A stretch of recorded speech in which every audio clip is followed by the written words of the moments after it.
Suspect with the Friday stabbing death of 77-year-old Binghamton University anthropology professor Richard Anton. Good evening, I'm Grace Charles, and this is the Fox 40 News at 10. Thank you for joining us. That suspect is a 46-year-old graduate student at the university. His name is Abdul Salam Al-Zarani. He is currently being held at the Broome County Jail. Fox 40's Jacqueline Kane tells us more about him.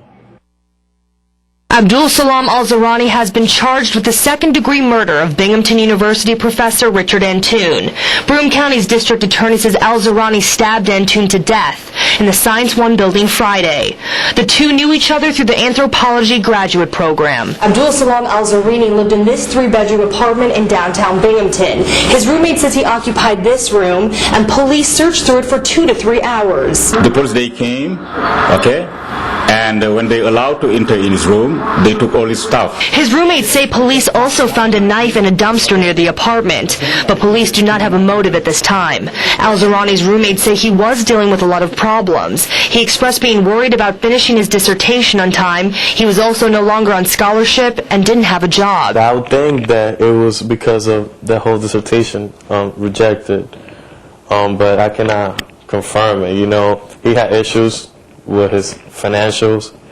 I don't know what he had against that professor. His roommates and neighbors also say his behavior was strange. He was all the time yelling Arabic, shouting threats, insulting this country for no reason. He used to make a lot of noise. Always he used to stand near Dunkin' Donuts just next to our apartment and used to shout a lot. He told me that there were students that are spies for the government of Jordan that were harassing him. Sometimes for no reasons asking me whether I was afraid of death or not. He says a comment like, I feel like just waking up and destroying the world. Al-Zarani was a Saudi Arabian national, and Sacco says he was Muslim. But the DA believes the stabbing was not religiously motivated. Sacco says he thinks Al-Zarani had psychological problems as well. One day I met him here on the couch, he was weeping for no reason. But both roommates say they never thought Al-Zarani would kill. It's crazy you can have that type of person living with you and not know. He kept on making threats, but I thought that it was just a way to intimidate people. I couldn't imagine that they can go so far. In Binghamton, Jacqueline Kane, Fox 40 News.